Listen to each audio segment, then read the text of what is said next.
أعوذ بالله من الشيطان الرجيم. بسم الله الرحمن الرحيم. ولقد أرسلنا نوحا وإبراهيم وجعلنا في ذريتهما النبوة والكتاب فمنهم مهتد وكثير منهم فاسقون. اور بے شک ہم نے نوح اور ابراہیم کو رسول بنا کر بھیجا، اور ہم نے ان دونوں کی اولاد میں نبوت اور کتاب رکھی، تو ان میں سے کچھ نے ہدایت پائی اور ان میں سے بہت سے لوگ فاسق و نافرمان ہیں۔ ثم قفينا على آثارهم برسلنا وقفينا بعيسى ابن مريم وآتيناه الإنجيل وجعلنا في قلوب الذين اتبعوه رأفة ورحمة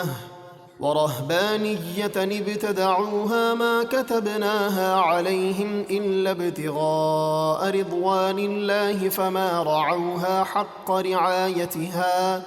فآتينا الذين آمنوا منهم أجرهم وكثير منهم فاسقون. پھر ہم نے ان کے پیچھے ان کے نقش قدم پر اپنے اور رسول بھیجے، اور ہم نے ان کے پیچھے اپنے رسول عیسیٰ ابن مریم کو بھیجا اور انہیں انجیل عطا فرمائی، اور ہم نے ان کی پیروی کرنے والوں کے دلوں میں نرمی اور رحمت رکھی، اور راہب بننا یعنی دنیا سے لا تعلق ہو کر پہاڑوں اور غاروں میں تنہائی کی زندگی گزارنا، تو یہ بات انہوں نے دین میں خود ہی اپنی طرف سے نکالی، ہم نے اسے ان پر مقرر نہیں کیا تھا۔ ہاں، اللہ کی رضا چاہنے کے لیے انہوں نے یہ کام شروع کیا، پھر انہوں نے اس کی رعایت نہ کی جیسا اس کی رعایت کا حق تھا، بلکہ اکثر عیسائی ایمان چھوڑ کر تین خدا ٹھہرانے لگے، تو ہم نے ان میں سے ایمان لانے والوں کو ان کا اجر عطا کیا، اور ان میں سے بہت سے لوگ فاسق اور نافرمان ہیں۔ يا أيها الذين آمنوا اتقوا الله وآمنوا برسوله يؤتكم كفلين من رحمته ويجعل لكم نورا تمشون به ويغفر لكم والله غفور رحيم. اے پہلی کتابوں پر ایمان لانے والو، اللہ سے ڈرو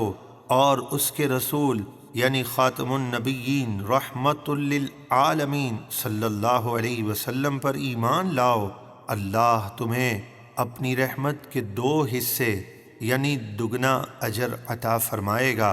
اور اللہ تمہارے لیے ایسا نور کر دے گا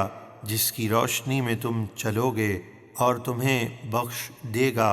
اور اللہ بہت بخشنے والا بڑا مہربان ہے۔ لئلا يعلم أهل الكتاب ألا يقدرون على شيء من فضل الله وأن الفضل بيد الله يؤتيه من يشاء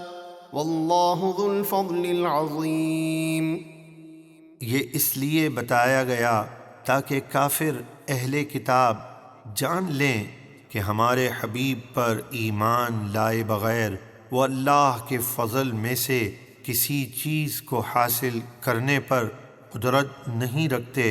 اور یہ کہ فضل اللہ ہی کے قبضے میں ہے، وہ جسے چاہتا ہے عطا فرماتا ہے، اور اللہ بڑے فضل والا ہے۔